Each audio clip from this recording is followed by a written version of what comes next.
Discussion on verses 1 to 62 of 62. This chapter opens with an oath that has been interpreted in numerous ways, each carrying profound lessons for those who reflect. Chapter 53 and Najm, verse 1. By the star when it descends and ascends. This may refer to the various celestial bodies and their movements, which stand as a powerful testimony to divine design. The stars scattered across the night sky are not placed randomly. Their positions follow a precise and purposeful order. For thousands of years, long before compasses, clocks, or modern navigation systems existed, people relied on the stars to guide them across deserts, oceans, and vast stretches of wilderness.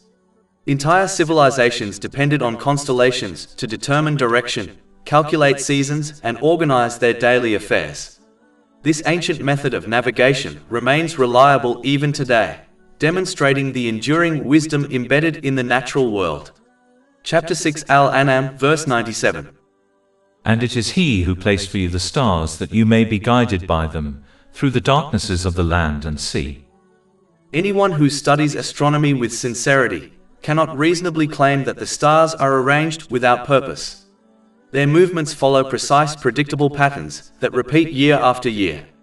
Constellations rise and set at fixed times, marking the progression of the seasons. The appearance of certain stars signals the approach of winter or the arrival of spring. Mariners once crossed entire oceans by following the North Star, whose fixed position in the sky served as a constant point of reference. Farmers relied on the emergence of particular constellations to determine the ideal times for planting and harvesting. Even today, astronomers depend on the consistent behavior of celestial bodies to measure time, track planetary motion, and understand the structure of the universe. Such order and reliability cannot be the product of chance or coincidence. The harmony of the heavens reflects intentional placement, an arrangement crafted by the one who created and governs all things. The stars are far more than decorative lights adorning the night sky. They are signs, guides, and reminders of the precision and wisdom of Allah, the Exalted. Their beauty inspires awe, but their function reveals purpose. Together, they point unmistakably to a Creator whose knowledge encompasses every detail of the universe, from the smallest particle to the vast expanse of the heavens. Verse the 1st of May also be understood as referring to the descent and ascent of the angel Jibril, peace be upon him, as he delivered the Holy Quran to the Holy Prophet Muhammad, peace and blessings be upon him. Chapter 53 and Najm, verse 1. By the star when it descends and ascends. In this interpretation, the Holy Quran is likened to a guiding star, continuously descending with light, clarity, and direction for humanity. Just as a star illuminates the darkness and guides travelers to safety, the Holy Quran guides people to peace of mind in both this world and the next. No matter how advanced a society becomes, and regardless of the knowledge it accumulates in fields such as psychology, medicine, or human behavior, it remains impossible for humanity to produce a code of conduct that perfectly aligns with human nature and addresses every circumstance individuals or societies may encounter. Human understanding is inherently limited. Even today, people continue to uncover new information about the most basic aspects of their own existence, such as the functions at different regions of the brain. If humanity is still discovering the workings of its own body, it cannot hope to formulate a flawless system that guarantees tranquility and justice on both an individual and societal level. Only Allah, the Exalted, possesses the knowledge and authority to accomplish this. He is the creator of all things, and his knowledge encompasses the entirety of the past, present, and future. He alone is therefore qualified to provide a code of conduct that clearly distinguishes good from evil, benefit from harm, and leads to peace of mind rather than a life filled with stress and confusion. History itself testifies to this truth. Whenever divine guidance was sincerely implemented in the lives of individuals and communities, tranquility, justice, and harmony flourished. For this reason, a person must embrace the divine code of conduct revealed to them, recognizing that it is the most beneficial path for their well-being, even when certain teachings conflict with their personal desires. Their attitude should resemble that of a wise patient who accepts the counsel of a knowledgeable physician.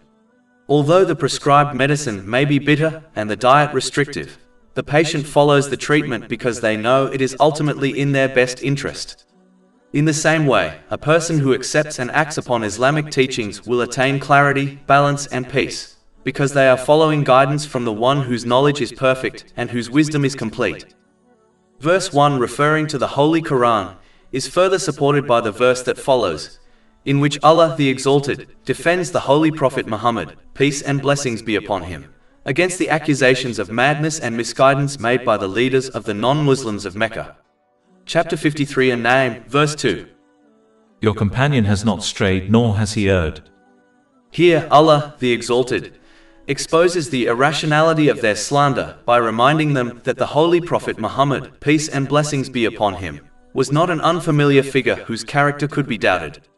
He was born among them, raised in their midst, and lived his entire life under their constant observation long before the announcement of prophethood. His conduct was transparent and consistent, marked by honesty, integrity, and sincerity. For decades, they had known him as trustworthy and upright, never once accusing him of dishonesty in worldly matters. This lifelong testimony is itself a decisive proof of his truthfulness. Chapter 10 Yunus, verse 16. For I had remained among you a lifetime before it. Then will you not reason? This verse highlights that his people had every opportunity to scrutinize his character. They knew his habits, his dealings, and his moral conduct. If he had never lied to them about their everyday affairs, how could he possibly lie about something as weighty as revelation from Allah, the Exalted? It is for this reason that the Holy Quran refers to him as your companion, emphasizing both his closeness to them and their intimate familiarity with his character. This recognition alone should have compelled them to listen with fairness and sincerity. Yet despite this undeniable evidence, many of them turned away. Their rejection was not due to any flaw in his character or message, but rather due to arrogance, pride, and the pull of worldly desires. Their refusal to accept the truth was a reflection of their own spiritual blindness, not a deficiency in the message or the Holy Prophet Muhammad, peace and blessings be upon him. Chapter 53 and Najm, verses 3 to 4. Nor does he speak from his own inclination. It is not but a revelation revealed. The non-Muslims of Mecca, despite their hostility toward the message of Islam, were among the most accomplished masters of the Arabic language. Their society prized eloquence, poetry, and rhetorical excellence to such an extent that the most celebrated poems were hung upon the walls of the Kaaba. These individuals, experts in expression and connoisseurs of linguistic beauty, immediately recognized that the Holy Quran could not be the work of any human being. Their own mastery of Arabic only deepened their awareness of its miraculous nature. They knew its clarity, depth, and perfection of guidance were beyond human capability. Their inability to produce even a single passage comparable to it, despite possessing every linguistic advantage, stands as permanent and irrefutable evidence of its divine origin. Chapter 52 at verse 34. Then let them produce a statement like it, if they should be truthful. Even if a person were to reach the highest level of human eloquence, their words could never equal the wisdom of the Holy Quran, especially in its understanding of the human psyche and its cultivation of moral excellence. No human composition can replicate the Quran's perfect balance between simplicity and depth. Its meanings challenge the most accomplished scholars, while remaining accessible to any sincere seeker who wishes to apply its teachings in daily life. It conveys profound and abstract realities in a form that is both practical and universally relevant, penetrating the depths of human nature and offering timeless guidance for every individual, society, and era. Every verse of the Holy Quran bears witness to its divine origin through unmatched precision and eloquence. Unlike human writings, which inevitably contain inconsistencies or contradictions, the Quran is entirely free from error. It provides accurate and flawless accounts of past nations, even though it was revealed through the Holy Prophet Muhammad, peace and blessings be upon him, who had no formal instruction in history and no access to previous scriptures. The Holy Quran functions as a comprehensive guide for the betterment of humanity, commanding all that sustains life and prohibiting all that causes harm. It establishes justice and balance within the individual and the wider community, free from the excesses of myth, poetry, or personal interpretation. Each verse is purposeful and life-giving, offering new layers of meaning and wisdom through repeated reflection and recitation. The Holy Quran grounds its promises and warnings in reason, transforming virtues such as patience, compassion, and justice into practical realities. It calls humanity to understand the fundamental purpose of existence, to serve Allah, the Exalted, with sincerity, using every blessing He has granted in pursuit of His pleasure. Through such devoted obedience, individuals attain inner peace and true success in both this world and the hereafter, achieving a balanced state in which mind, body, and soul operate in harmony. For those seeking lasting fulfillment, the Holy Quran illuminates the straight path with unmatched clarity and refinement. Its guidance is perfectly attuned to human nature, remaining timeless and applicable across all societies and generations. When sincerely accepted and practically implemented, the Holy Quran provides comprehensive solutions for every dimension of human life. It addresses emotional, financial, and physical challenges while harmonizing individual needs with the welfare of society as a whole. History bears witness to the transformative power of its teachings, as communities that faithfully upheld its message rose to remarkable heights of justice, wisdom, and collective tranquility. Among the most striking signs of its miraculous nature is the preservation of its text. Across centuries, not a single letter has been altered, for Allah, the Exalted, has promised to protect it forever. Chapter 15 Al-Hijr, verse 9. Indeed, it is we who sent down the message, i.e. the Quran, and indeed we will be its guardian. No other work in human history possesses such a distinction. The Holy Quran addresses the deepest and most persistent challenges faced by every civilization, offering solutions that are both decisive and enduring. By confronting foundational issues, it prevents or resolves the multitude of secondary problems that naturally arise from them. This demonstrates the perfection and comprehensiveness of its guidance, encompassing every principle essential for the well-being, stability, and moral development of individuals and society. Through sincere adherence to its teachings, humanity attains true success in this world and secures everlasting salvation in the hereafter. Chapter 16 and now, verse 89. And we have sent down to you the book as clarification for all things. This constitutes the greatest and most enduring miracle granted by Allah, the Exalted, to His final messenger, the Holy Prophet Muhammad, peace and blessings be upon him. Yet the profound guidance and immense benefits of the Holy Quran are accessible only to those who approach it with sincerity, humility, and a genuine desire for truth. Those who allow personal inclinations, biases, or worldly desires to dictate their engagement, accepting only what suits them while resisting what challenges them, gradually distance themselves from its transformative power. Such selective submission leads to confusion, failure, and deep regret in both this life and the hereafter.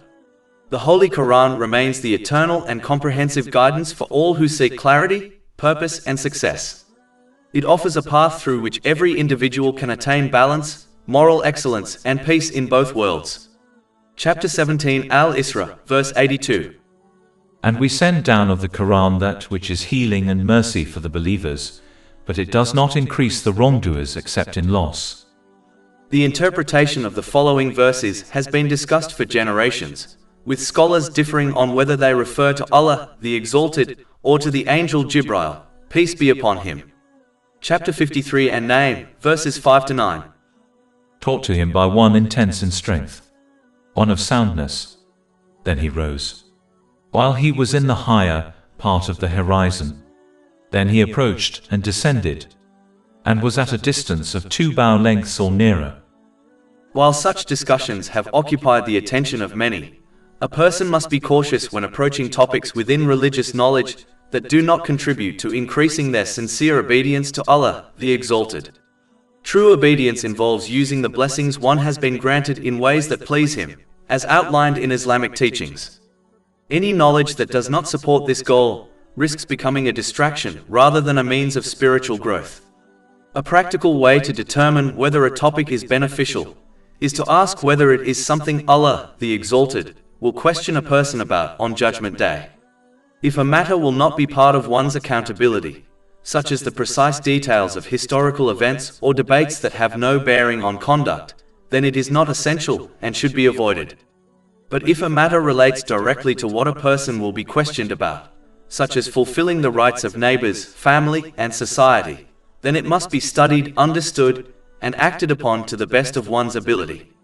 This approach ensures that a person's religious learning remains purposeful, practical, and transformative. It protects them from wasting time on issues that neither strengthen their character nor improve their relationship with Allah, the Exalted. Instead, it directs their attention toward the knowledge that shapes conduct, purifies intention, and leads to success in both this world and the hereafter, through obtaining a balanced mental and physical state, and through correctly placing everything and everyone within their life. The verses under discussion describe the heavenly journey of the Holy Prophet Muhammad, peace and blessings be upon him, which took place shortly before his migration to Medina. During this miraculous event, he was taken from Mecca to Masjid Aqsa in Jerusalem, then through the 7 heavens, and finally returned to Mecca, all within a portion of a single night. Chapter 17 Al-Isra, verse 1. Glorified is he who took his servant by night from Al-Masjid Al-Haram to Al-Masjid Al-Aqsa, whose surroundings we have blessed, to show him of our signs. Indeed he is the hearing, the seeing. And chapter 53 and Najm, verse 10. And he revealed to his servant what he revealed. During this blessed ascent, many matters were shown and revealed to the Holy Prophet Muhammad, peace and blessings be upon him. Among these, the most significant revelation was the command of the 5 daily obligatory prayers. This is discussed in a hadith found in Jami at Tirmidhi, number 213.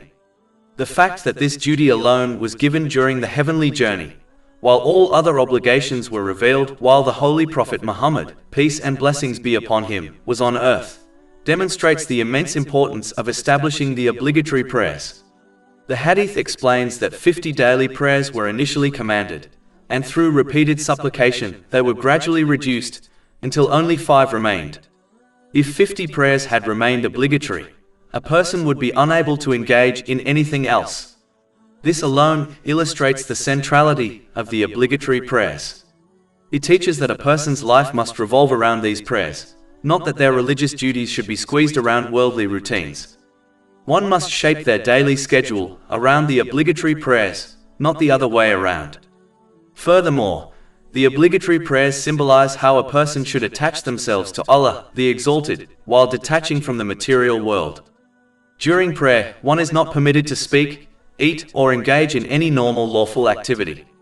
This separation from worldly concerns during prayer reflects the broader principle that a person must connect to Allah, the Exalted, through fulfilling His commands, avoiding His prohibitions, and facing destiny with patience throughout their daily life.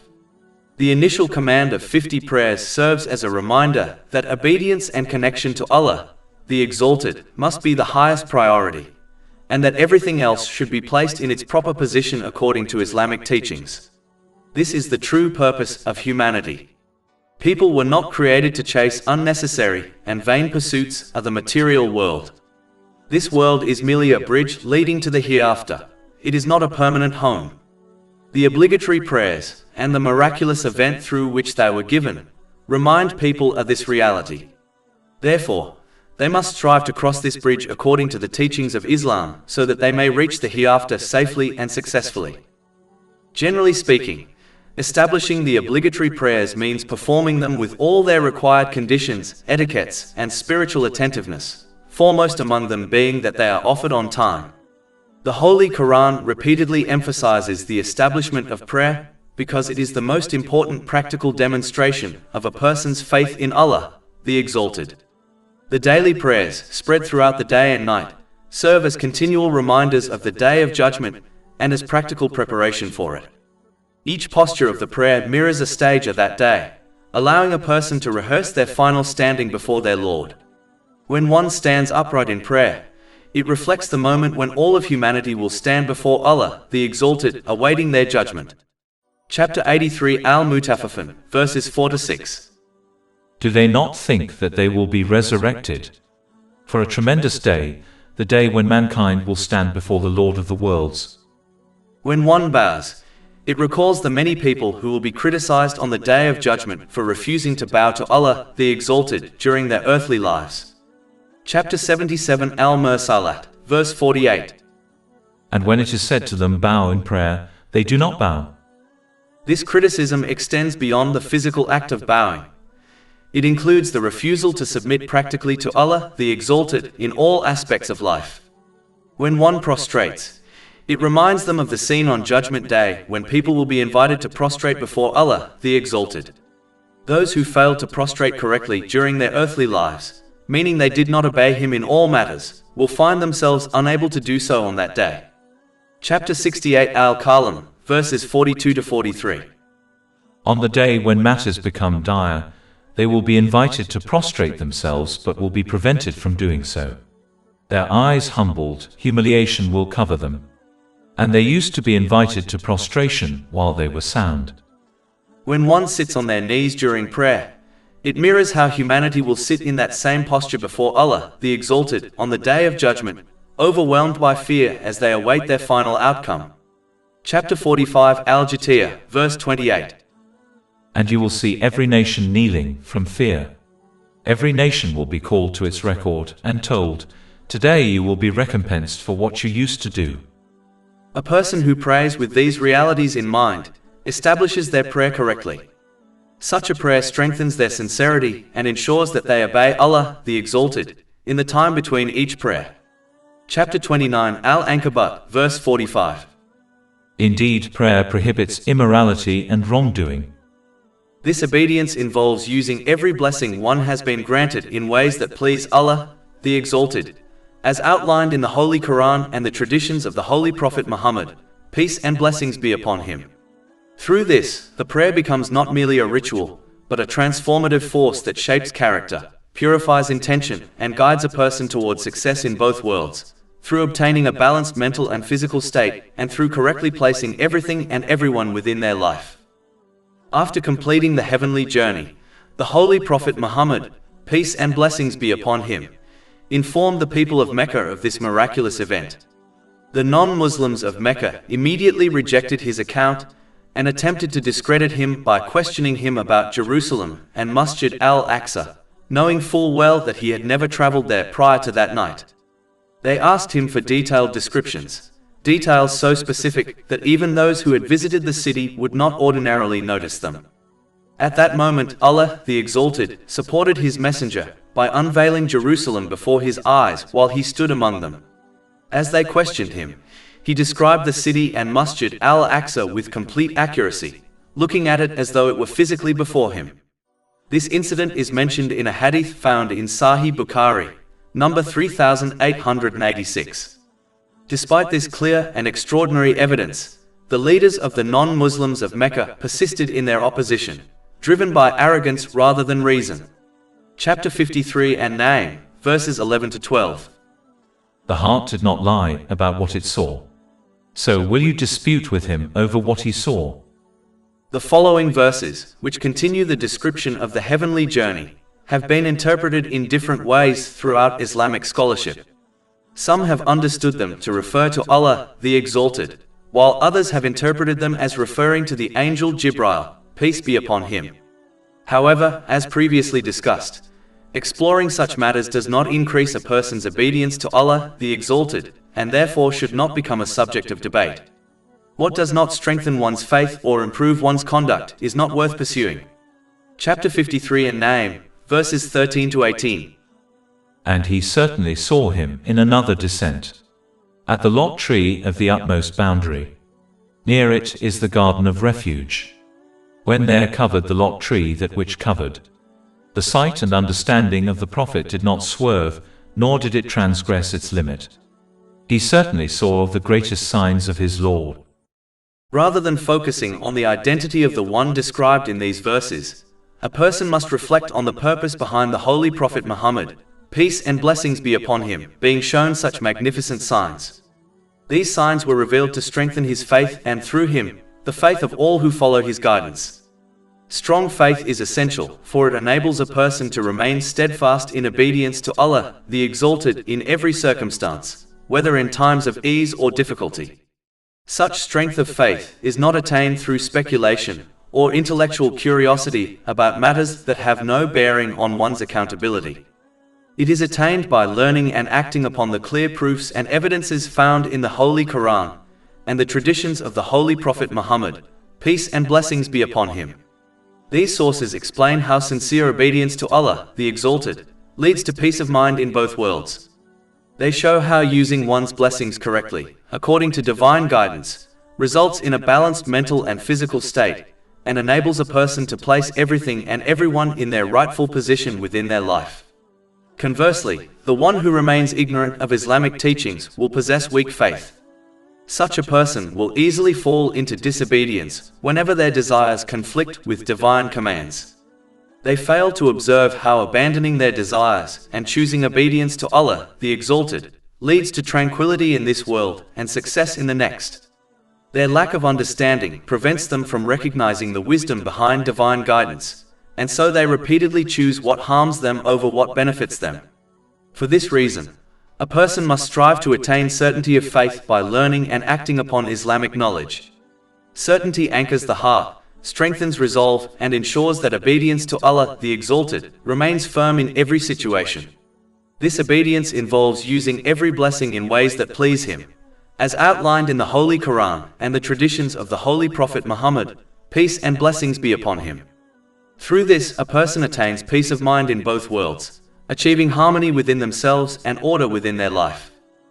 After describing aspects of the heavenly journey that demonstrate His infinite greatness, Allah, the Exalted, turns to criticize the non-Muslims of Arabia who worshipped lifeless objects.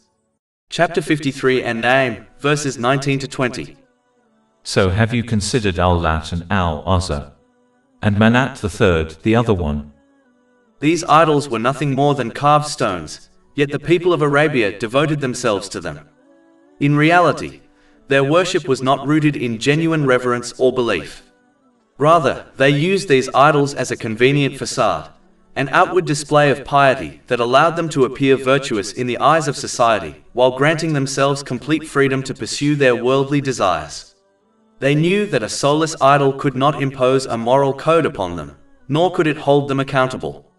By worshipping what could neither command nor forbid, they effectively created a system in which they themselves determined right and wrong according to their cravings. This has always been the essence of idol worship. It is not the idol itself that is desired, but the freedom it grants to follow one's desires without restraint. Chapter 7 Al-Araf, verse 148. And the people of Moses made after his departure from their ornaments a calf, an image having a lowing sound. Did they not see that it could neither speak to them nor guide them to a way? They took it for worship, and they were wrongdoers. The calf could not speak, guide, command, or forbid, yet they worshipped it because a lifeless idol demands nothing. It allows people to claim spirituality while living however they wish. It offers the illusion of righteousness without the discipline of obedience. Thus, the foundation of all forms of idol worship, and indeed all man-made moral systems, is the pursuit of personal desire. People adopt these systems to satisfy their cravings, while presenting themselves as principled and upright. They claim to follow a higher standard, but in truth they are simply following their impulses, much like animals driven by instinct rather than reason. Islam, by contrast, calls people to rise above this state. It commands them to use their blessings in ways pleasing to Allah, the Exalted, and to submit to a divine moral code that elevates the soul, disciplines the self, and leads to true peace of mind in both worlds, through obtaining a balanced mental and physical state, and through correctly placing everything and everyone within their life. After refuting the false deities of the Arabs, Allah, the Exalted, further condemns the irrational and baseless beliefs held by certain people who claimed that the angels were His daughters. Chapter 53 and Najm, verse 21. Is the male for you, and for him the female? These same individuals preferred sons for themselves, and regarded daughters as inferior, often responding with shame or resentment at the birth of a female child. Yet, despite this prejudice, they attributed daughters to Allah, the Exalted, while reserving sons for themselves. Such a claim is not only unjust, but also deeply illogical. Chapter 53 and Najm, verse 22. That then is an unjust division. Their beliefs were shaped not by truth, but by their own desires, cultural biases, and flawed values. Instead of submitting to divine guidance, They projected their worldly assumptions onto the Creator, reshaping their understanding of Him to suit their preferences. This reflects a broader human tendency. When people do not ground their beliefs in revelation, they invent ideas that align with convenience, emotion, or social norms rather than truth. Chapter 53 and Najm, verse 23. They are not but mere names you have named them, you and your forefathers, for which Allah has sent down no authority. They follow not except assumption and what their souls desire, and there has already come to them from their Lord guidance. Furthermore, many people, both in the past and in later generations, believed in Allah, the Exalted, yet attributed human limitations to Him, such as tiredness or incapacity. They imagined Allah, the Exalted, in the likeness of a worldly ruler who cannot manage the affairs of his kingdom alone, and therefore appoints assistants, deputies, or governors. Based on this flawed comparison, they assumed that Allah, the Exalted, also required intermediaries to manage creation or to convey people's requests to Him. This belief led them to worship other beings, including angels, in an attempt to gain His favor. This misunderstanding has also appeared among some Muslims. Such individuals devote time, wealth, and effort to seeking out people they regard as spiritually elevated, believing these individuals possess a special connection to Allah, the Exalted, similar to how a governor is connected to a king. Their aim is to please the spiritual figure so that he may intercede for them, just as a governor might intercede for someone who has gained his favor through gifts or exaggerated displays of respect. In this way, these figures become intermediaries or gatekeepers between ordinary people and Allah, the Exalted, which fundamentally contradicts Islamic teachings. The Holy Prophets, peace be upon them, never acted as gatekeepers. Their mission was to clearly show the path that leads to the pleasure of Allah, the Exalted, and to teach people how to walk that path themselves. They never demanded gifts, wealth, or special treatment in exchange for guidance. Therefore, while a Muslim should seek knowledge from qualified teachers and show them due respect, they must never believe that closeness to Allah, the Exalted, depends on pleasing or venerating any individual. Worship, reliance, and ultimate hope belong to Allah, the Exalted, alone. Allah, the Exalted, has complete authority over the entire universe and is fully aware of everything that occurs within it. He is not burdened by the management of creation and has no need for helpers or intermediaries.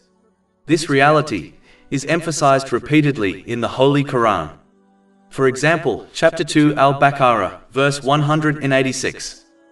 And when my servants ask you concerning me, indeed I am near. I respond to the invocation of the supplicant when he calls upon me. And chapter 40 Ghafir, verse 60. And your Lord says, call upon me, I will respond to you. Chapter 2 Al-Baqarah, verse 255. Who is it that can intercede with him except by his permission? While intercession will occur on Judgment Day by the permission of Allah, the Exalted, it must not be misunderstood or treated lightly. Mocking or dismissing the concept of intercession reflects complacency, where a person neglects to use their blessings according to Islamic teachings, yet still expects salvation through someone else, such as a family member or a spiritual guide.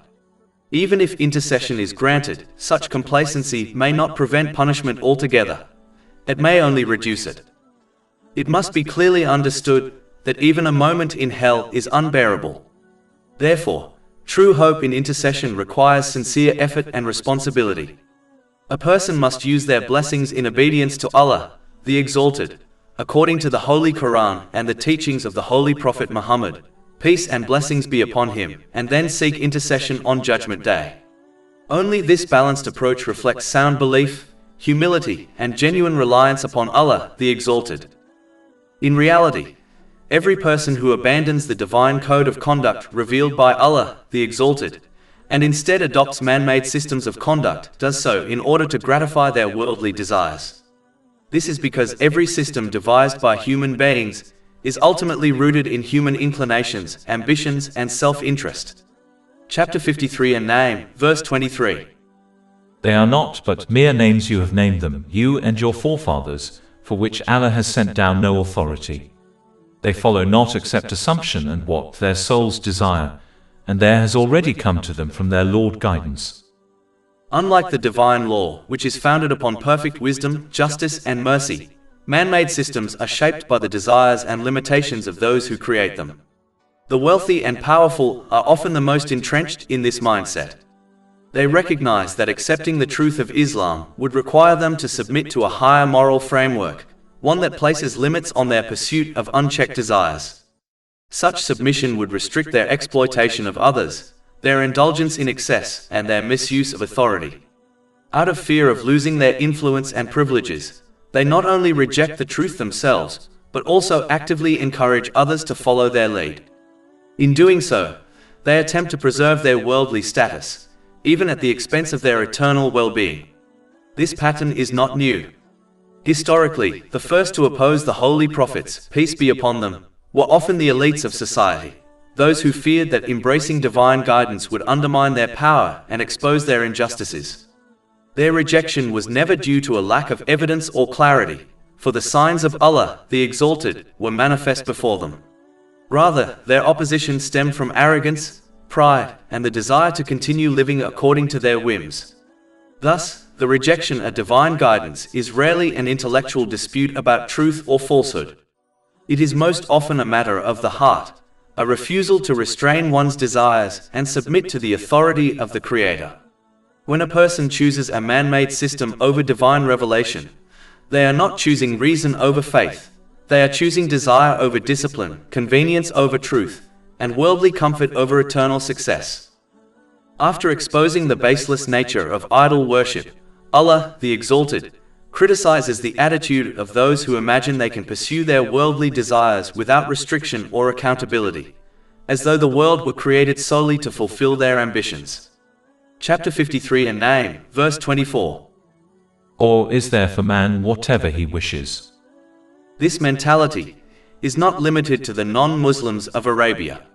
It appears in every religious tradition when people treat their relationship with their god or gods as a means of securing worldly benefits, such as children, wealth, or status. Their worship becomes transactional, driven by personal gain rather than sincere devotion. Islam, however, calls people to recognize their true position as the creation and servants of Allah, the Exalted, and to fulfill the purpose for which they were created. Although Islam does bring worldly benefits, such as peace of mind through the correct use of blessings, a balanced mental and physical state, and the proper placement of everything and everyone within one's life, these are secondary outcomes, not the ultimate aim. Chapter 53 and Najm, verse 25. Rather, to Allah belongs the hereafter and the first life. For this reason, Islam does not attempt to attract people by promising worldly gain. Instead, it presents clear evidence of its truthfulness and invites people to live a meaningful, purposeful life that leads to peace of mind in both worlds. Sadly, many Muslims have adopted a transactional mindset in their approach to Islam. They perform good deeds with the intention of obtaining worldly things, such as a child, wealth, or success. They treat the treasury of Allah, the Exalted, as though it were a marketplace where worldly items can be purchased through acts of worship or spiritual exercises. This attitude is deeply flawed, for people do not know what is truly beneficial for them. Chapter 2 Al-Baqarah, verse 216. But perhaps you hate a thing and it is good for you, and perhaps you love a thing and it is bad for you. And Allah knows while you know not. Moreover, the one who performs good deeds solely for worldly gain will not receive reward from Allah, the Exalted, because He only rewards actions done sincerely for His sake. This has been warned in a hadith found in Jami at Tirmidhi, number 3154. Finally, the one who treats their relationship with Allah, the Exalted, as a transaction will inevitably fall into disobedience whenever they do not receive the worldly things they hope for. This leads them to misuse the blessings they have been granted. As a result, they will develop an unbalanced mental and physical state, misplace everything and everyone within their life, and fail to prepare adequately for their accountability on the Day of Judgment. Even if they enjoy some worldly luxuries, they will experience stress, turmoil, and difficulty in both worlds. Such a person will not attain peace of mind in this life or the next. They are the true loser, even if they do not realize it. Chapter 22 Al-Hajj, verse 11. And of the people is he who worships Allah on an edge. If he is touched by good, he is reassured by it, but if he is struck by trial, he turns on his face. He is lost this world and the hereafter. That is what is the manifest loss. And chapter 18 Al-Kahf, verses 103 to 104. Say, shall we believers inform you of the greatest losers as to their deeds? They are those whose effort is lost in worldly life, while they think that they are doing well in work. After exposing the flawed mentality of those who treat religion as a means of pursuing worldly desires, Allah, the Exalted, criticizes another dangerous attitude, the belief that one may persist in disobedience while assuming that someone else will intercede on their behalf, granting them peace of mind in both worlds. Chapter 53 and Najm, verse 26.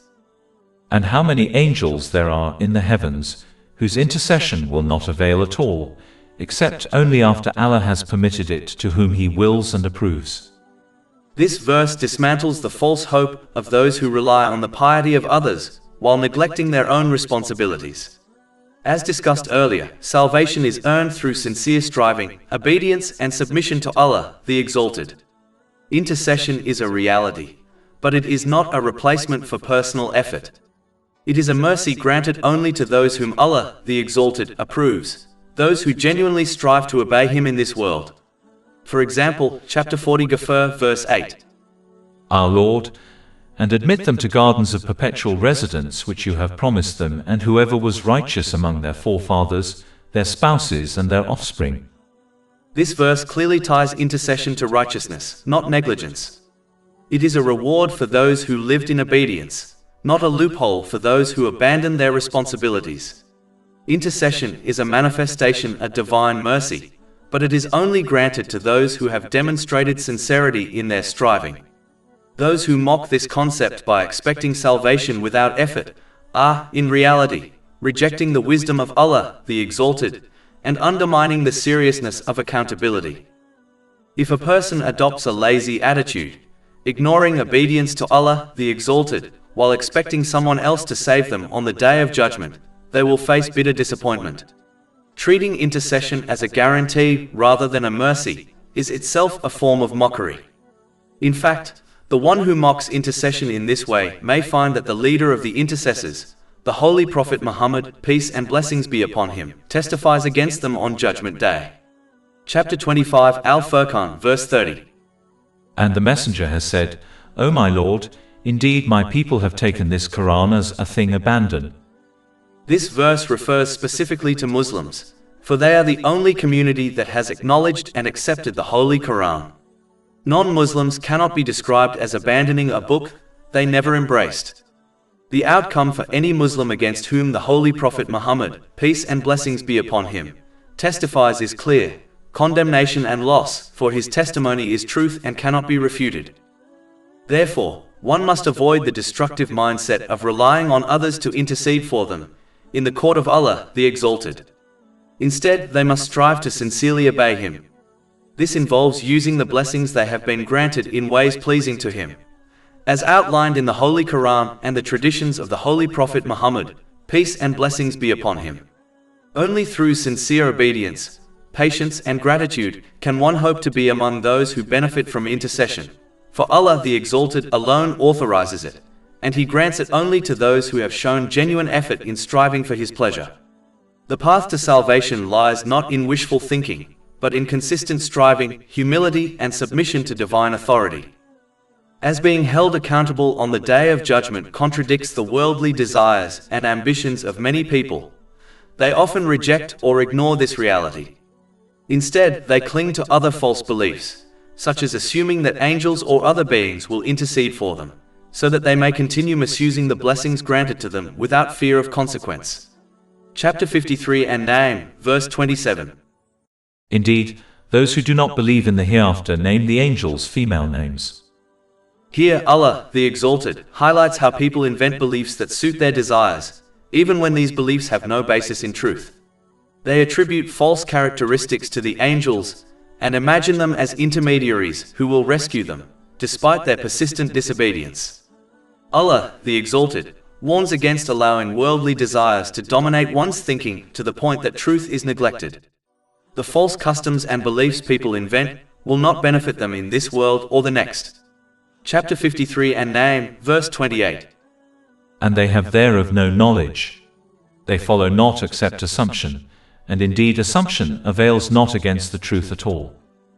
This verse also highlights one of the main reasons why religious innovations, acting upon sources of religious knowledge other than the Holy Quran and the traditions of the Holy Prophet Muhammad, peace and blessings be upon him, have been strongly condemned. The more a person relies on such sources, even if they appear to lead to good deeds, the less they will act upon the two authentic sources of guidance. This inevitably leads to misguidance. For this reason, the Holy Prophet Muhammad, peace and blessings be upon him, warned in a hadith found in Sunan Abu Dawood, number 4606, that any matter not rooted in the two sources of guidance will be rejected by Allah, the Exalted. Furthermore, the more a person acts upon other sources of religious knowledge, the more they will begin to adopt practices and beliefs that contradict Islam. This is how the devil misleads people, step by step. For example, when someone faces difficulties, they may be advised to perform certain spiritual exercises that contradict Islamic teachings. Because they are ignorant and accustomed to following unverified sources, they easily fall into this trap. They may begin performing rituals that directly oppose Islam, or adopt beliefs about Allah, the Exalted, and the universe that contradict the Holy Quran and the traditions of the Holy Prophet Muhammad, peace and blessings be upon him, such as believing that people or supernatural beings can control their destiny. Some of these misguided practices even constitute clear disbelief, such as practicing black magic. Chapter 2 Al-Baqarah, verse 102. It was not Solomon who disbelieved, but the devils disbelieved, teaching people magic, and that which was revealed to the two angels at Babylon, Harut and Marut. But they, i.e. the two angels, do not teach anyone unless they say, "We are a trial, so do not disbelieve," by practicing magic. Thus, a Muslim can lose their faith without even realizing it, if they develop the habit of acting upon sources of religious knowledge other than the Holy Quran and the traditions of the Holy Prophet Muhammad, peace and blessings be upon him. This is why religious innovations are considered a path that follows in the footsteps of the devil, gradually leading a person away from truth, until they fall into misguidance, confusion, and even disbelief. Chapter 53 and Najm, verse 28. And they have thereof no knowledge. They follow not except assumption, and indeed assumption avails not against the truth at all. In general, a foundational principle of Islam, one that benefits a person in both their worldly and spiritual life, is the obligation to ground one's actions in clear evidence and sound knowledge. This approach enables individuals to make informed decisions, navigate life circumstances with wisdom, and attain a state of tranquility rooted in certainty rather than assumption. In matters of faith, a person must align their actions with the teachings of the Holy Quran and the traditions of the Holy Prophet Muhammad, peace and blessings be upon him. These two sources form the only divinely sanctioned framework for understanding and practicing Islam. It is essential to avoid relying on alternative sources of religious knowledge, for such sources often lack authenticity, clarity, or divine authority. They are frequently the product of human imagination, cultural habits, or spiritual speculation. As discussed earlier, this concern is reflected in a hadith recorded in Sunan Abu Dawood, number 4606, in which the Holy Prophet Muhammad, peace and blessings be upon him, warns that any matter not rooted in the Holy Quran and his traditions will be rejected by Allah the Exalted. In worldly matters, the same principle applies. One must act upon knowledge supported by reliable evidence. For example, a person should only use medications that have undergone rigorous scientific study and clinical trials to demonstrate their safety and effectiveness. Acting on unverified remedies or hearsay would be considered irresponsible and potentially harmful. Just as a person would be deemed unwise for relying on worldly knowledge that lacks evidence, so too is the one who neglects the teachings of the Holy Quran and the traditions of the Holy Prophet Muhammad, peace and blessings be upon him, while instead following unreliable religious sources. Such a person exposes themselves to misguidance and deception. They may adopt peculiar beliefs that lead to superstitious behaviors and irrational fears, forming illogical connections between actions and outcomes. For instance, A Muslim might perform certain spiritual exercises in the hope of conceiving a child, even though such practices have no legitimate basis in either Islamic teachings or worldly knowledge. If a person continues to disregard evidence-based knowledge, whether religious or worldly, they risk developing distorted beliefs about Allah, the Exalted, and creation. They may begin attributing power to supernatural entities, or believing that certain individuals can control destiny. Such ideas have no foundation in Islam, and may ultimately endanger one's faith. Therefore, it is imperative to avoid misguided behavior, and to ground all actions in clear, reliable evidence. In matters of religion, this evidence is found exclusively in the Holy Quran and the traditions of the Holy Prophet Muhammad, peace and blessings be upon him. In worldly matters, it is found in empirical research and verified knowledge. Only by adhering to this principle can a person protect their faith, safeguard their intellect, and achieve peace of mind in both worlds. The Holy Prophet Muhammad, peace and blessings be upon him, often experienced deep sorrow over those who rejected or neglected the guidance of Islam. His compassion for humanity was immense, and he earnestly desired that people recognize the truth and attain salvation. Yet Allah, the Exalted, repeatedly reminded him that his mission was not to compel belief, nor to grieve excessively over the choices people made. His responsibility was to convey the message with clarity, embody its teachings perfectly, and entrust the final outcome to Allah, the Exalted. Chapter 53 and Najm, verses 29 to 30. So turn away from whoever turns his back on our message and desires not accept the worldly life. That is their sum of knowledge. And chapter 88 Al-Ghashiyah, verses 21 to 22. So remind you are only a reminder. You are not over them a controller. These verses offer timeless guidance for all who call others to righteousness. They establish that the duty of a caller to truth is not to coerce belief, nor to measure success by outward results, but to deliver the message with sincerity, compassion, and integrity. Guidance belongs to Allah, the Exalted, alone. He opens hearts as He wills, and He withholds guidance from those who persist in arrogance or heedlessness. This understanding frees the caller from grief, frustration, or despair when their efforts appear fruitless. It teaches that true success lies not in numbers, influence, or recognition, but in fulfilling one's responsibility with excellence. Those who genuinely seek guidance will respond when they encounter it, while those who turn away only harm themselves. The sincere seeker also recognizes that Allah, the Exalted, never burdens a soul beyond its capacity. Every trial is an opportunity to grow in patience, discipline, and faith. Peace, both in this world and the hereafter, requires sacrifice, restraint, and mastery over one's lower desires. True contentment is not found in wealth, status, or fame, but in submission to Allah, the Exalted. This reality becomes evident when one observes individuals who possess every worldly advantage, yet remain restless and dissatisfied. Their hearts lack the tranquility that comes only through sincere obedience. For those who call others to truth, the focus must remain on fulfilling their duty, embodying the teachings of Islam, conveying the message with compassion, and entrusting the outcome to Allah, the Exalted.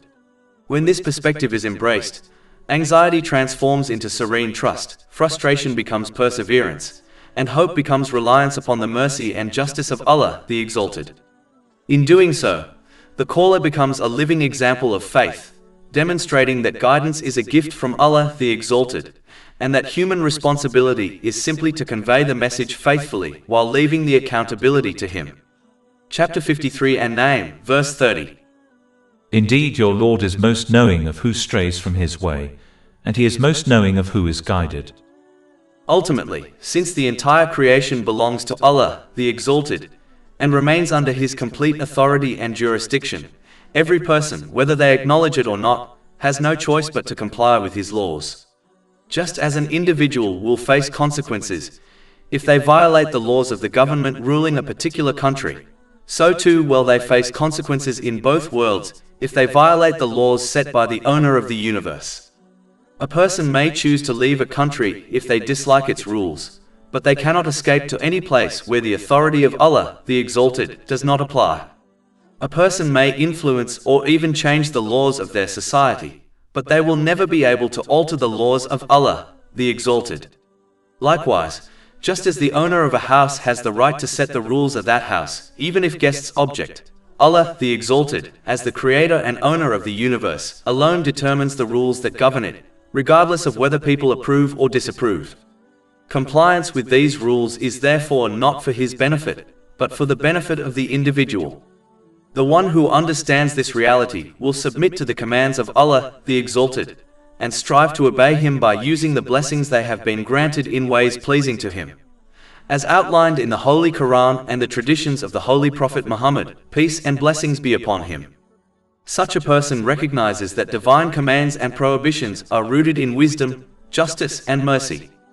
They may choose to study these wisdoms so that they understand how obedience benefits both the individual and society, and how it leads to peace of mind and body in both worlds. Alternatively, they may choose to worship their desires and reject the teachings of Islam. But the one who refuses to comply with the laws of Allah, the Exalted, must prepare themselves to face the consequences of their choice in both worlds. No objections, protests, or complaints will save them. Just as worldly authorities do not excuse those who knowingly break the law, the court of Allah, the Exalted, will not accept excuses from those who knowingly rejected His guidance. The consequences of disobedience are unavoidable, and the one who ignores this truth harms no one but themselves. Chapter 53 An-Najm, verse 31. And to Allah belongs whatever is in the heavens and whatever is in the earth, that He may recompense those who do evil with what they have done, and recompense those who do good with the best. Even though Allah, the Exalted, will hold all people accountable for their actions in both worlds, He does not demand nor expect perfection from them. Chapter 53 An-Najm, verse 32. Those who avoid the major sins and immoralities, only committing minor ones. Indeed, your Lord is vast in forgiveness. Sins in Islam have been categorized as minor and major. Over the centuries, scholars have offered various definitions of what constitutes a major sin, yet several clear principles emerge from the primary sources. One straightforward classification is that any sin for which Islamic law prescribes a legal punishment is considered a major sin. Another classification is that any sin associated in the Holy Quran or the traditions of the Holy Prophet Muhammad, peace and blessings be upon him, with hellfire, the anger of Allah the Exalted, or His curse, is also a major sin. For example, backbiting is a major sin because it is condemned in the Holy Quran. Chapter 104 Al-Humazah, verse 1. Woe to every backbiter, slanderer. Some people mistakenly believe that there are only 7 major sins, based on a hadith found in Sahih Bukhari, number 2766. While these 7 are indeed major sins, this does not mean they are the only ones.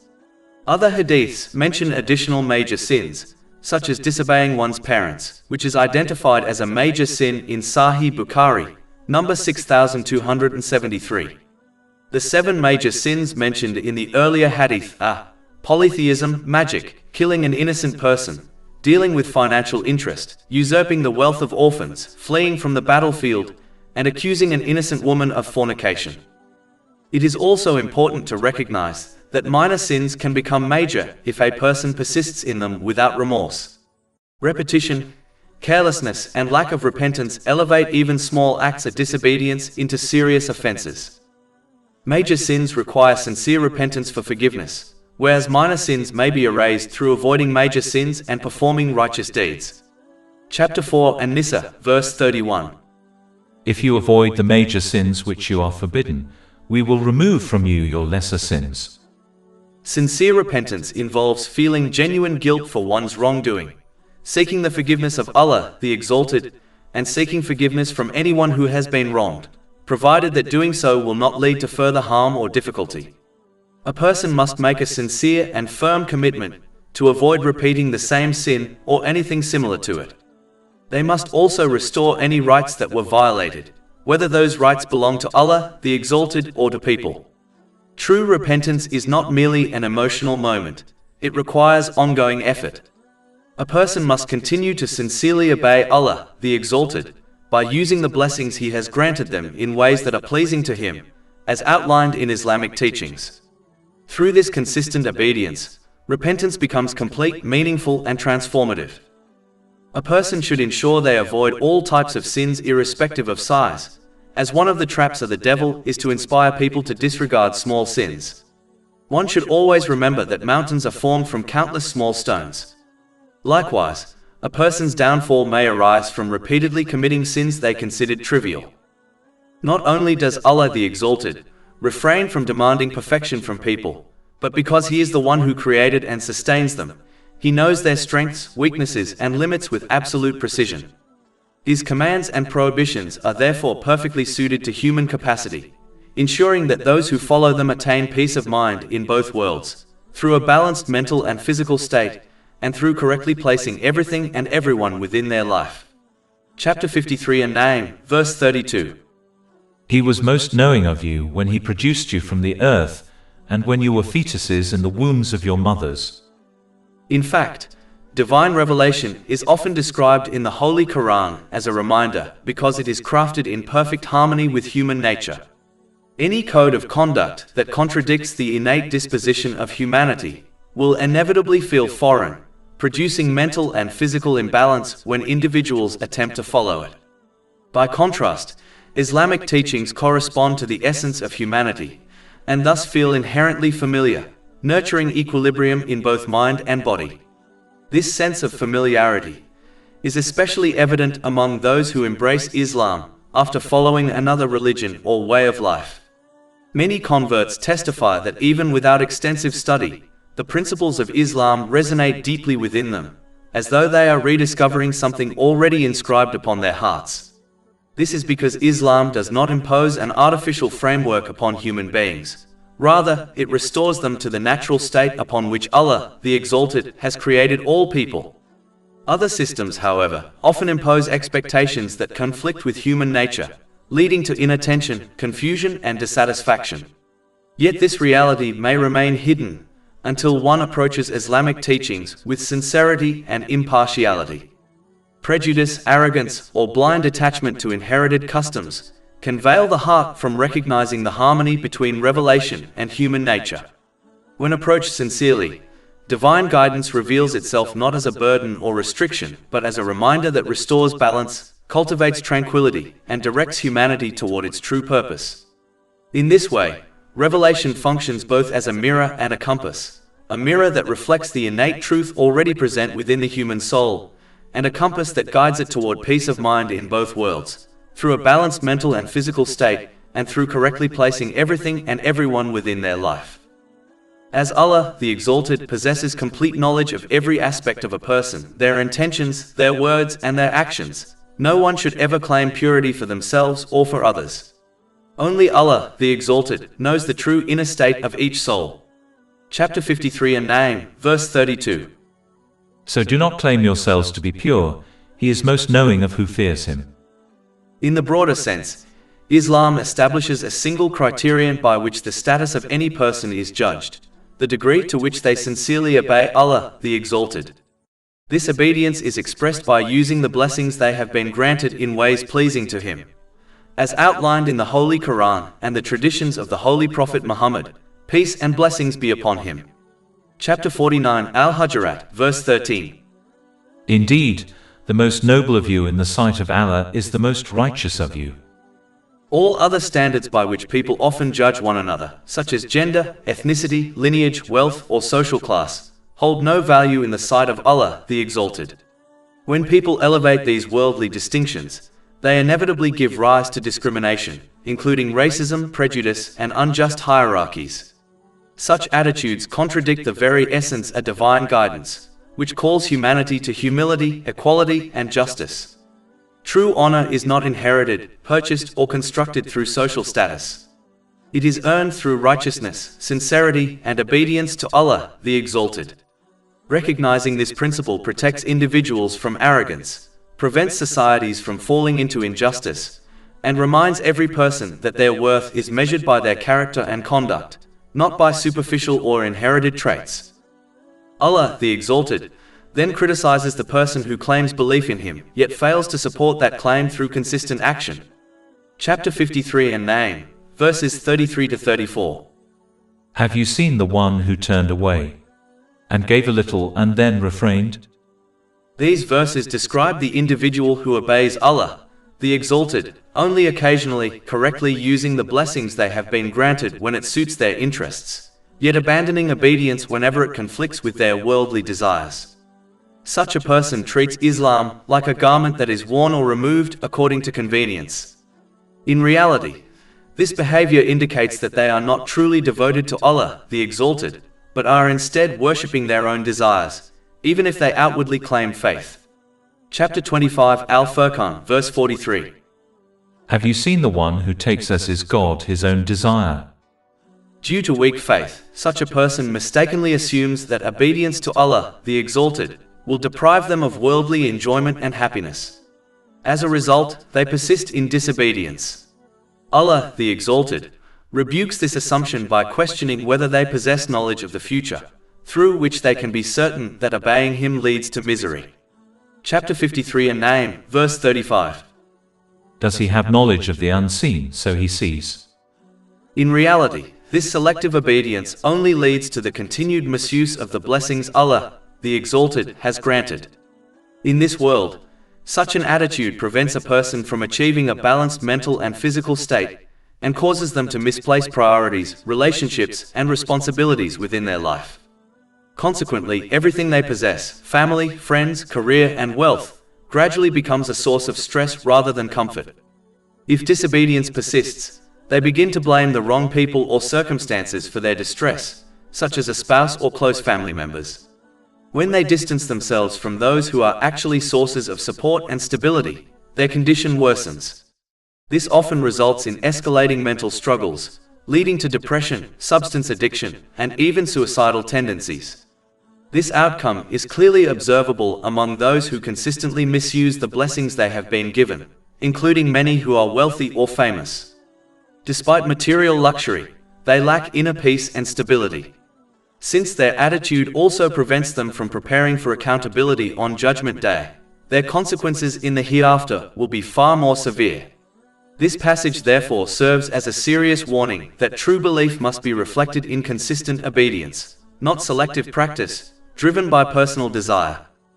Furthermore, the one who selectively obeys Allah, the Exalted, according to personal worldly desires, may falsely assume that salvation on Judgment Day can be secured through excuses, such as shifting blame onto others for their own misconduct. Allah, the Exalted, firmly criticizes this mindset, making it clear that a person who knowingly and willingly disobeys Him cannot evade accountability by blaming another. Each individual is personally responsible for their own choices and actions. This fundamental truth has been consistently conveyed by Allah, the Exalted, throughout history via His holy prophets, peace be upon them. It is not a new principle, nor is it limited to one community. Rather, it is a universal law that has always governed accountability. Chapter 53 An-Najm, verses 36 to 38. Or has he not been informed of what was in the scriptures of Moses and of Abraham, who fulfilled that no bearer of burdens will bear the burden of another? Allah, the Exalted, does not impose either guidance or misguidance upon anyone, as doing so would invalidate the test of life in this world. Instead, He clearly explains what constitutes the correct attitude and what leads to error, then grants people the freedom to choose their own path, after which He holds them fully accountable for that choice. For this reason, no one can justifiably blame Allah, the Exalted, or any other being for their misguidance if they willingly choose to disobey Him by misusing the blessings He has granted them. A person must therefore avoid adopting an attitude in this world where they refuse to accept responsibility for their own conduct and instead shift blame onto others. One who does not take responsibility for their actions can never refine their character. Rather, they will continue to misuse the blessings they have been given. As a result, they will fall into mental and physical imbalance, misplace everything and everyone within their life, and neglect proper preparation for their accountability on the Day of Judgment. This inevitably leads to stress, hardship, and ongoing difficulties in both this world and the next, regardless of any material comfort or luxury they may possess. Moreover, refusing to take responsibility for one's actions also prevents a person from fulfilling the rights of others. This behavior contributes to the misguidance of people, and fuels the spread of corruption and injustice within society. Blaming others for one's own wrongdoing is never accepted by Allah, the Exalted, neither in this world nor in the hereafter. In fact, Allah, the Exalted, makes it clear that even attempts to blame the devil himself will not be accepted, despite his continuous efforts to mislead people. Chapter 14 Ibrahim, verse 22. And Satan will say, when the matter has been concluded, indeed, Allah had promised you the promise of truth. And I promised you, but I betrayed you. But I had no authority over you, except that I invited you, and you responded to me. So do not blame me, but blame yourselves. Although the devil will be held accountable for his own actions, no person will be able to transfer the burden of their sins onto him. This is because the devil possesses no power to compel anyone towards misguidance. He merely issues an invitation. Those who freely choose to accept that invitation, therefore, have no one to blame except themselves. In addition, the one who obeys Allah, the Exalted, only when it aligns with personal worldly desires, often falls into wishful thinking. This person falsely assumes that someone else will secure their success and salvation in both worlds, such as a righteous relative, a respected teacher, or another pious individual. Allah, the Exalted, strongly criticizes this mindset, as the good deeds of another will not benefit a person who persists in disobeying him. Chapter 53 and Najm, verse 39. And that there is not for man except that good for which he strives. Every individual will be held accountable for their own actions, and no relative, regardless of their righteousness, will be able to protect another from accountability. Chapter 31 Luqman, verse 33. O mankind, fear your Lord, and fear a day when no father will avail his son, nor will a son avail his father at all. Although intercession on the Day of Judgment is an established reality, it will only benefit those who sincerely strive to obey Allah, the Exalted, during their worldly life. This principle is repeatedly highlighted in the Holy Quran. Chapter 40 Ghafir, verse 8. Our Lord, and admit them to gardens of perpetual residence which you have promised them, and whoever was righteous among their forefathers, their spouses and their offspring. This verse clearly links benefit and honor to righteousness, not mere association or lineage. Therefore, if a person adopts a careless and lazy attitude, neglecting obedience to Allah, the Exalted, while expecting someone else to rescue them on the Day of Judgment, they will face severe disappointment. Chapter 53 and Najm, verses 39 to 42. And that there is not for man except that good for which he strives, and that his effort is going to be seen. Then he will be recompensed for it with the fullest recompense. And that to your Lord is the finality. Therefore, one must avoid a passive attitude that relies on others to intercede on their behalf in the court of Allah, the Exalted. Instead, one must actively and sincerely strive to obey Him by using the blessings granted to them in ways that please Him, as outlined in Islamic teachings. This was precisely the approach of the companions, may Allah be pleased with them. Despite having the greatest of creation among them, whom they hoped would intercede for them on the Day of Judgment, namely, the Holy Prophet Muhammad, peace and blessings be upon him, they did not rely on association alone. Rather, they coupled hope with action, obedience, and personal responsibility. Chapter 53 and Najm, verse 42. And that to your Lord is the finality. In general, the reality is that without Judgment Day and the hereafter, life in this world would lose its deepest meaning and true purpose. Everything connected to worldly existence is temporary and flawed. Regardless of what a person attains, whether wealth, authority, knowledge, or relationships, separation from it is inevitable, either through the gradual passing of time or through the certainty of death. If life were restricted to this short worldly phase alone, then all human effort would amount to pursuing things that are destined to disappear, leaving no lasting outcome. The certainty of Judgment Day and the hereafter is what lifts life above this cycle of temporary gain and unavoidable loss. These realities provide a higher, perfect, and everlasting objective to strive toward. They give enduring value to every action, sacrifice, and moment of patience, transforming them into investments with eternal consequences. Without these beliefs, life would degrade into a chase for fleeting pleasures that ultimately ends in emptiness. With them, however, life becomes a meaningful journey in which every trial serves as a test, every blessing is a responsibility, and every effort carries lasting significance. The assurance of accountability guarantees that true justice will ultimately be established. No good deed will be wasted, and no act of injustice will remain unanswered. This conviction comforts the heart, affirming that hardships are not meaningless, but rather steps toward everlasting reward. Through this lens, suffering gains meaning, effort gains direction, and values such as truth, patience, and compassion gain permanence. Thus, the hereafter is not merely a continuation of existence. It is the foundation that gives coherence, structure, and purpose to life in this world. Without it, life would be directionless. With it, every moment becomes an opportunity to strive for what is eternal. Chapter 53 and Najm, verse 42. And that to your Lord is the finality. Allah, the Exalted, then reminds people that since He alone governs and controls all affairs within the universe, He alone determines who is granted peace of mind and who is deprived of it.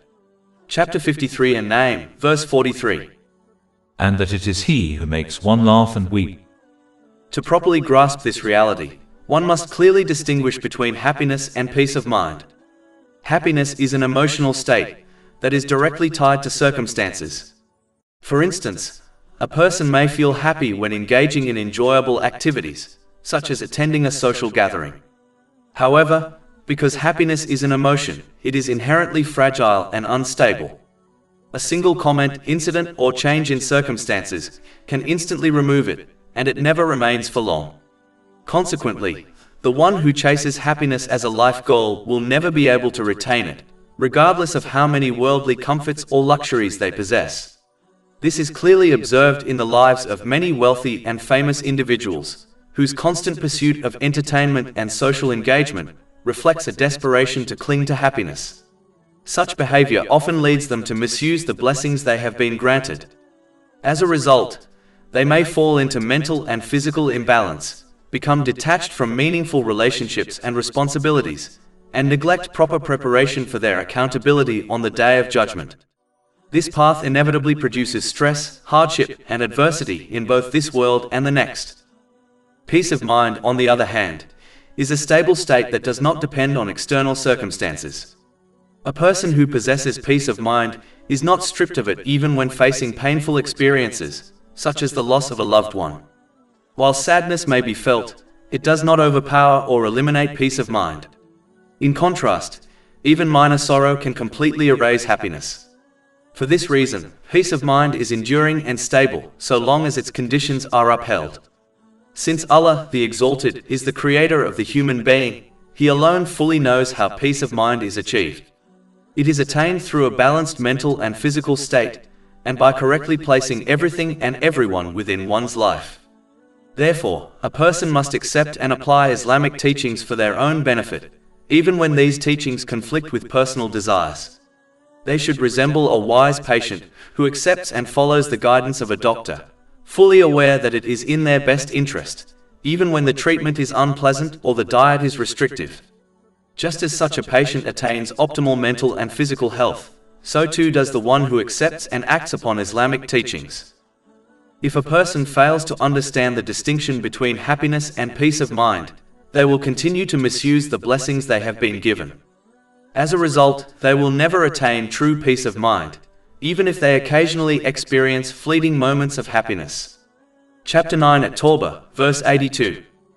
So let them laugh a little and then weep much as recompense for what they used to earn. Allah, the Exalted, further indicates His complete control over the creation, and why He alone must be obeyed at all times. Chapter 53 and Najm, verses 44. And that it is He who causes death and gives life.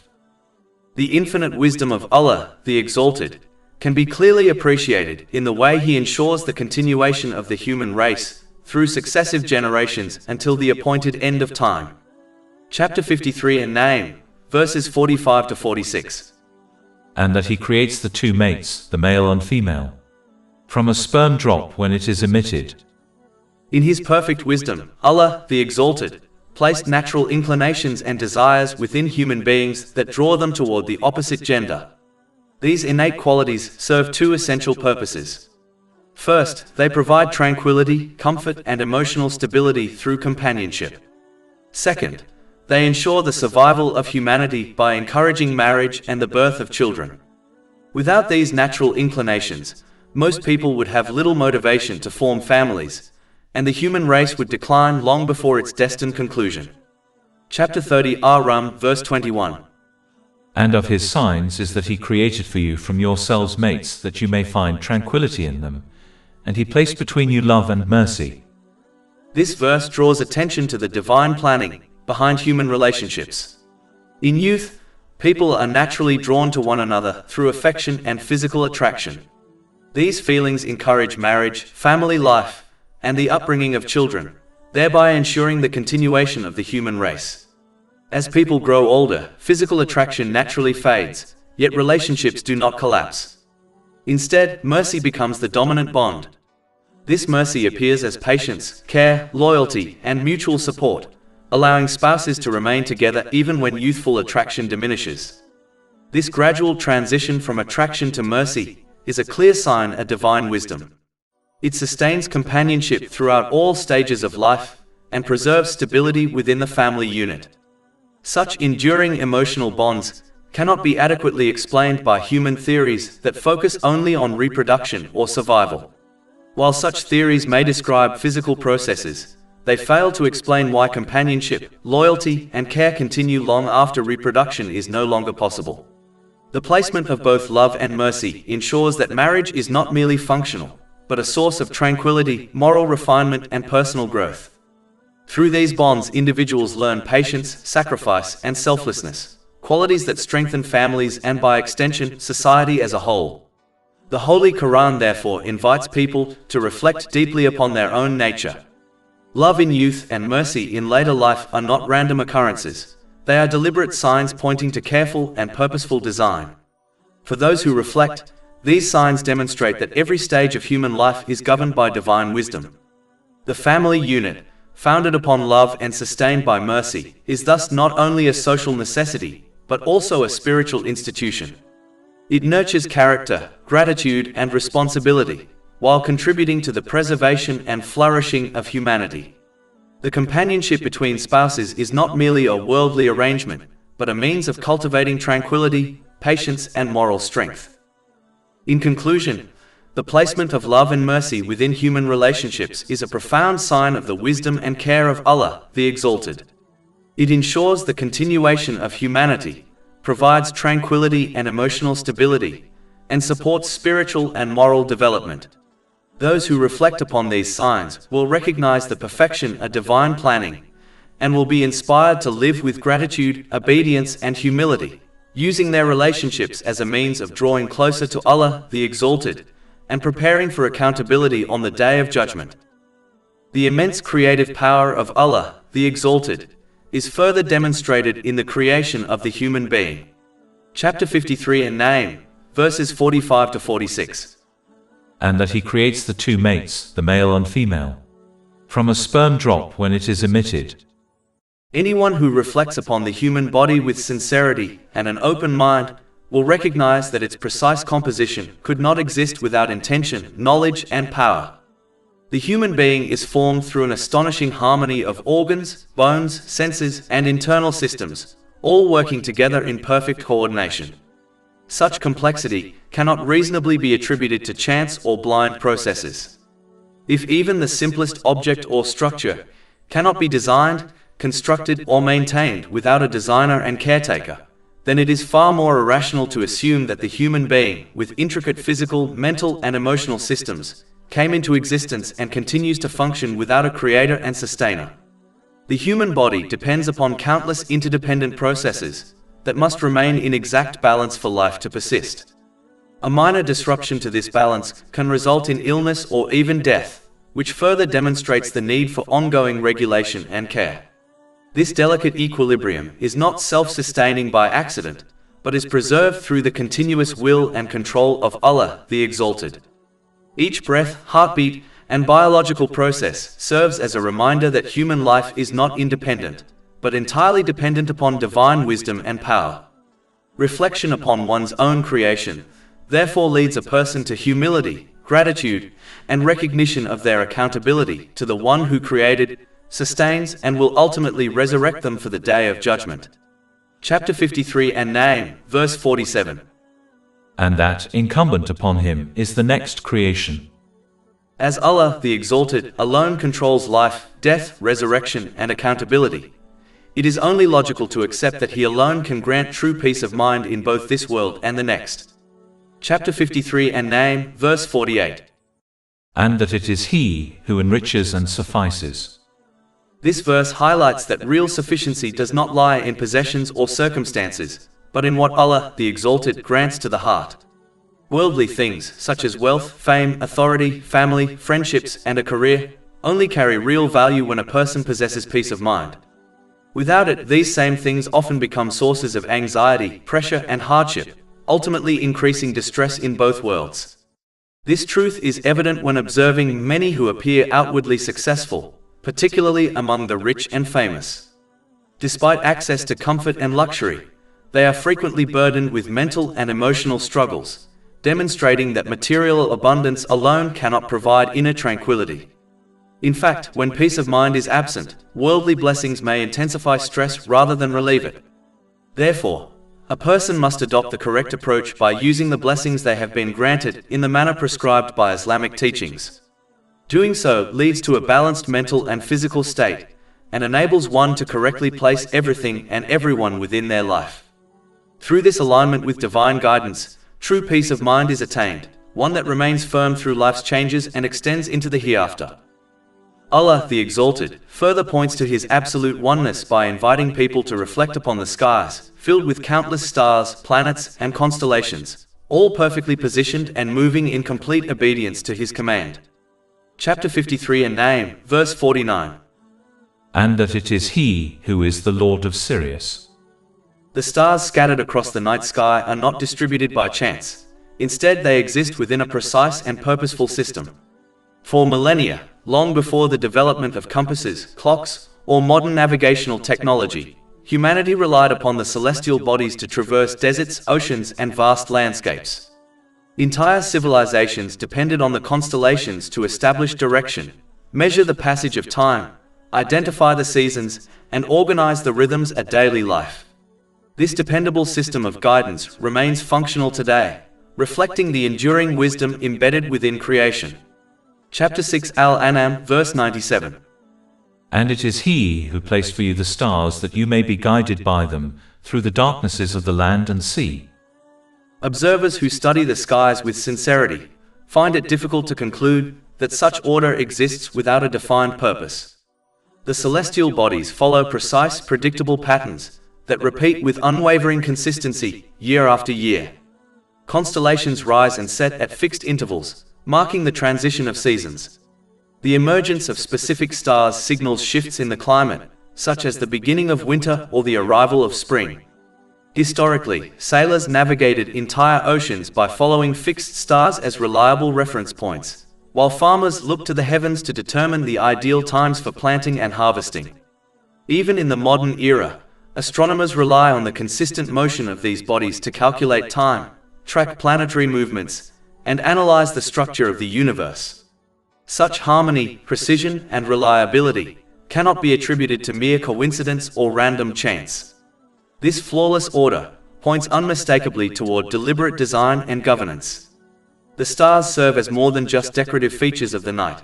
They are signs and functional tools of guidance. Their beauty inspires profound awe, while their utility reveals a clear objective.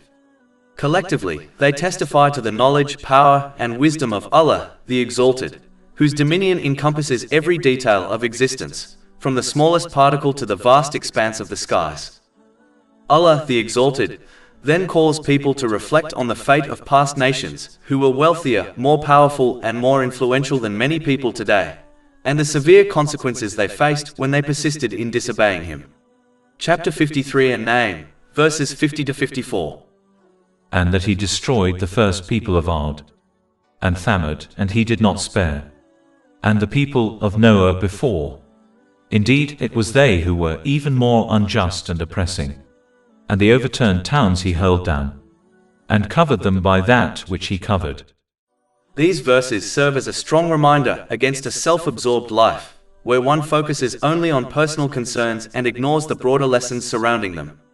Such narrow-mindedness prevents the heart from recognizing the wisdom that can be derived from history, personal trials, and the experiences of others. Reflection on these lessons is a key method for refining character, avoiding repeated mistakes, and attaining lasting inner peace, achieved through maintaining a balanced mental and physical state and by placing everything and everyone appropriately within one's life. For example, observing how the wealthy and influential misuse the blessings they were granted, only to succumb to anxiety, depression, addiction, or even suicide despite their comforts, demonstrates that true tranquility cannot be bought with wealth or secured by indulgence in unchecked desires. Similarly, witnessing someone struggle with illness should inspire gratitude for one's own health and motivate its careful use before it is lost. Islam therefore encourages people to remain mindful, reflective, and attentive to the signs around them, drawing wisdom from the world, and learning to navigate life with insight and balance. Allah, the Exalted, then calls people to reflect on the countless blessings He continuously bestows upon creation, urging them to adopt gratitude for their own benefit. Chapter 53 An-Najm, verse 55. Then which of the favors of your Lord do you doubt? Just as a person who provides for another, such as offering housing, is worthy of gratitude, it is only right that people show gratitude to Allah, the Exalted, who has granted every blessing in the universe. Gratitude involves acting solely to please Allah, the Exalted, without seeking recognition or reward from others, as noted in a hadith found in Jami at-Tirmidhi, number 3154. Gratitude also includes speaking what is good, or choosing to remain silent, and using the blessings one has been granted in ways pleasing to Allah, the Exalted, as outlined in the Holy Quran and the traditions of the Holy Prophet Muhammad, peace and blessings be upon him.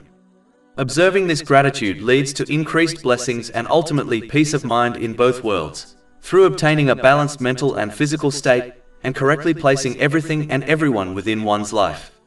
Chapter 14 Ibrahim, verse 7. If you are grateful, I will surely increase you in favor. Furthermore, when a person owns an object, it is considered correct for them to use it according to their own discretion. By analogy, since Allah, the Exalted, created, owns and sustains everything in the universe, including humanity, it is only fair that people obey Him, as He alone determines what occurs in creation. Similarly, when someone lends an item, it is only right for the borrower to use it according to the wishes of the owner. Every worldly blessing granted by Allah the Exalted is like a loan, not a gift, and this loan must be repaid by using the blessings in ways pleasing to Allah.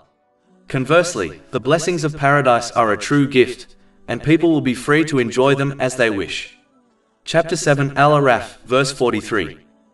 And they will be called, "This is paradise which you have been made to inherit for what you used to do." It is therefore essential not to confuse worldly blessings, which are loans to be responsibly used, with the gifts of paradise, which are freely enjoyed as a reward. Allah, the Exalted, then reminds the non-Muslims of Mecca that the Holy Prophet Muhammad, peace and blessings be upon him, was not bringing a new or unfamiliar message. Chapter 46 Al-Ahqaf, verse 9. Say, I am not something original among the messengers. And chapter 53 An-Najm, verse 56. This prophet is a warner like the former warners. These verses emphasize that the Holy Prophet Muhammad, peace and blessings be upon him, was the final link in a long unbroken chain of holy prophets, peace be upon them, each of whom conveyed the same divine guidance. His mission was to complete and perfect what had been entrusted to his predecessors. The lesson is clear. Divine revelation remains consistent across time and place. While the circumstances of each nation differed, the essence of the message remained unchanged: submission to Allah, the Exalted, and adherence to His guidance. Those who rejected the Holy Prophet Muhammad, peace and blessings be upon him, were therefore not rejecting a new religion, but turning away from the same truth that had been conveyed by all previous holy prophets, peace be upon them. This continuity underscores the unity and consistency of divine guidance. The chain of holy prophets, peace be upon them, represents a single collective mission, culminating in the final revelation of Islam. To accept one holy prophet, peace be upon them, while rejecting another is to misunderstand the very nature of prophethood, for all were sent by the same Lord of the worlds, with the same purpose and with the same call to truth. Allah, the Exalted, then reminds people that whether they respond to the call of the holy prophets, peace be upon them, or not, they will inevitably face Judgment Day and be held accountable. Chapter 53 and Najm, verses 57 to 58. The approaching day has approached. Of it, from those besides Allah, there is no remover. It is important to recognize that accountability in reality begins with death, which can occur at any time, even if the day of judgment itself is far away. One must avoid placing false hope in a long life, as this is a major reason why people often prioritize amassing material possessions over preparing for the hereafter. Observing one's average day makes this evident. The amount of time dedicated to worldly pursuits often far exceeds the time spent preparing for eternal life. False hope for a long life is one of the devil's strongest tools for misguidance. When a person assumes they have much time, they postpone sincere repentance, self-improvement, and preparation for the hereafter. Most often, the near future they rely upon never comes, and they pass away without adequate preparation. This false hope also encourages excessive attachment to material wealth, convincing people they must hoard resources for old age, fearing they may lack support when physically weaker. They forget that just as Allah, the Exalted, provided for them when they were young, He will provide in old age as well. Indeed, the provision for creation was allocated over 50,000 years before the creation of the heavens and the earth, as confirmed in a hadith found in Sahih Muslim, number 6748. It is remarkable that a person may spend 40 years saving for a retirement that rarely exceeds 20 years, yet fail to prepare with the same diligence for the eternal hereafter. Islam does not forbid preparing for worldly needs. Saving for the near future is permissible, as long as priority is given to preparing for the hereafter. Despite acknowledging the uncertainty of life, many behave as if they will live forever, dedicating their energy to temporal gains while neglecting eternal consequences. Countless people pass away earlier than expected, yet few adjust their behavior or priorities in response. In reality, one of the greatest regrets a person experiences at death, or in the hereafter, is delaying preparation for the eternal life. Chapter 63 Al-Munafiqun, verses 10 to 11. And spend in the way of Allah from what we have provided you before death approaches one of you, and he says, My Lord, if only you would delay me for a brief term, so I would give charity and be of the righteous. But never will Allah delay a soul when its time has come. And Allah is aware of what you do. To illustrate, a person would be considered foolish if they devoted decades of effort to a house they would only live in briefly, rather than preparing for a home intended to last indefinitely. Similarly, prioritizing fleeting worldly gains over the eternal hereafter is a grave misjudgment. One should strive to work for both the worldly life and the hereafter. Yet they must always remember that death comes at a time unknown to them but is certain to occur. Preparing for what follows, Judgment Day and the eternal life, must take precedence over preparing solely for uncertain worldly future. Allah, the Exalted, then criticizes the non-Muslims of Mecca who, despite being masters of the Arabic language, reacted as if the Holy Quran was strange and alien to them. Chapter 53 and Najm, verse 59. Then at this statement you behave as if it is strange. This reaction is remarkable because divine revelation has consistently been described in the Holy Quran as a reminder. Islamic teachings serve as a reminder for all people, as they are perfectly aligned with human nature. Any code of conduct that contradicts the innate disposition of humanity will inevitably feel alien, creating mental and physical imbalance when people attempt to follow it. In contrast, because Islamic teachings are divinely crafted to correspond with the essence of humanity, they feel inherently familiar and nurturing, supporting balance in both mental and physical states. This sense of inherent familiarity is particularly evident among those who embrace Islam after following another religion or way of life. Many converts report that even without prior study, the principles of Islam resonate deeply, as though they are rediscovering truths already inscribed upon their hearts. This occurs because Islam does not impose an artificial framework on human beings. Rather, it restores them to the natural state in which Allah, the Exalted, created all people. Other systems often impose rules and expectations that are foreign to human nature, resulting in inner conflict, imbalance, and dissatisfaction. However, this reality may remain hidden to those who approach Islam with prejudice, arrogance, or blind adherence to inherited traditions, as such attitudes veil the heart from recognizing the harmony between divine guidance and human nature. When approached sincerely and impartially, revelation reveals itself not as a burden, but as a reminder that restores balance, nurtures tranquility, and directs humanity toward its true purpose. In this way, divine guidance functions both as a mirror and a compass. A mirror reflecting the innate truth within the human soul, and a compass guiding people toward peace of mind in both worlds, through obtaining a balanced mental and physical state, and through correctly placing everything and everyone within their life. Allah, the Exalted, then highlights the attempts of the leaders of the non-Muslims of Mecca to discourage others from accepting Islam, motivated by fear of losing their leadership and social influence. One of their tactics was to dismiss the Holy Quran as mere poetry, arrogantly claiming that they could produce something similar. Chapter 53 and Najm, verse 60. And you laugh and do not weep, while you are proudly sporting. Despite being authorities in Arabic and proud of their linguistic prowess, they could not produce even a single composition comparable to the Holy Quran in depth, clarity, or guidance.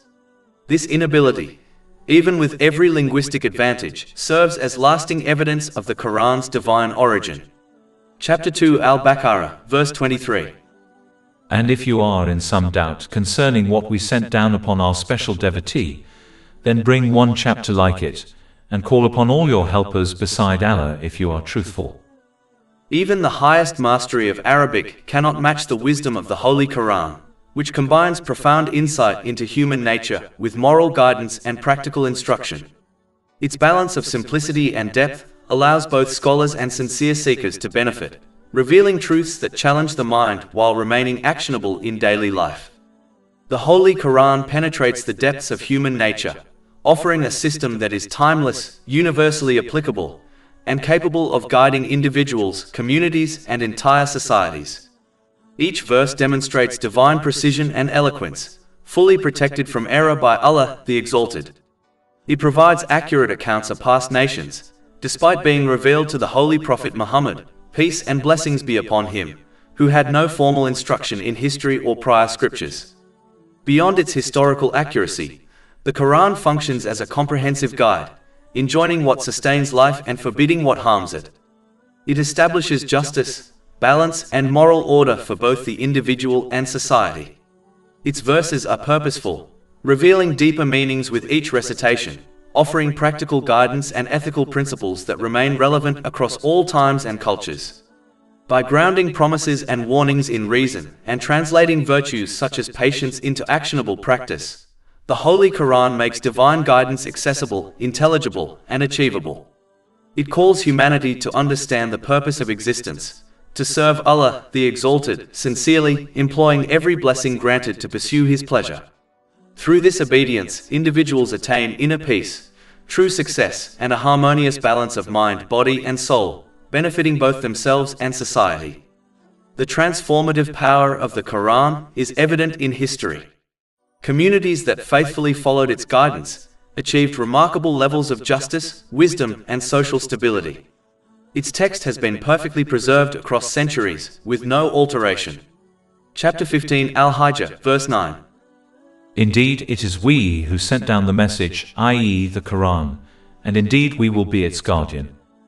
No other human work possesses this distinction. The Quran addresses the deepest and most persistent challenges of civilization, offering decisive and enduring solutions. By resolving foundational issues, it prevents or mitigates countless secondary problems that naturally arise, demonstrating the perfection and comprehensiveness of its guidance. Through sincere adherence, humanity attains true success in this life and everlasting salvation in the hereafter. Chapter 16 and now, verse 89. And we have sent down to you the book as clarification for all things. This represents the most profound and enduring miracle granted by Allah, the Exalted, to His final messenger, the Holy Prophet Muhammad, peace and blessings be upon him. The benefits and guidance of the Holy Quran are accessible only to those who approach it with sincerity, humility, and a genuine search for truth. Those who allow personal inclinations or worldly desires to selectively engage with it, embracing what suits their biases while rejecting what challenges them, distance themselves from its transformative power, inviting confusion, failure, and deep regret in both this life and the hereafter. Chapter 17 Al-Isra, verse 82. And we send down of the Quran that which is healing and mercy for the believers, but it does not increase the wrongdoers except in loss. A person must accept and act upon Islamic teachings for their own benefit, even if doing so conflicts with their personal desires. Chapter 53 and Najm, verse 62. So prostrate to Allah and worship. This obedience is comparable to a wise patient who follows their doctor's advice, even when prescribed bitter medicines and a strict diet. Just as the patient attains better mental and physical health by trusting the doctor's knowledge, so too will a person who follows Islamic guidance achieve balance and harmony in their life. This is because only Allah, the Exalted, possesses the comprehensive knowledge required to ensure a person attains a balanced mental and physical state, and correctly positions everything and everyone within their life. Human knowledge, despite research and experience, is inherently limited. Society's advice cannot resolve every challenge, prevent all forms of stress, or guarantee the correct organization of one's life, due to limitations in foresight, experience, and inherent biases. Allah, the Exalted, alone possesses this perfect knowledge, which He has conveyed to humanity through the Holy Quran and the teachings of the Holy Prophet Muhammad, peace and blessings be upon him. The benefits of adhering to these teachings become apparent when observing those who correctly use their blessings versus those who do not. While patients may not always understand the science behind their treatment, they trust their doctor. Similarly, Allah the Exalted invites people to reflect on Islam so they can perceive its truth and wisdom. Blind faith is not required. Rather, He calls for recognition of clear evidence, which demands an open and unbiased mind. Chapter 12 Yusuf, verse 108. Say, this is my way, I invite to Allah with insight, I and those who follow me. Furthermore, as Allah, the Exalted, alone controls the spiritual hearts of people, the true seat of peace of mind, He determines who attains it. Chapter 53 and Najm, verse 43. And that it is He who makes one laugh and weep. Peace of mind is therefore granted only to those who utilize the blessings Allah, the Exalted, has given in the correct manner, as outlined in Islamic teachings. Those who follow His guidance experience tranquility and harmony in both worlds, attaining a stable mental and physical state, and successfully placing everything and everyone in their life in its proper place. Chapter 16 and now, verse 97.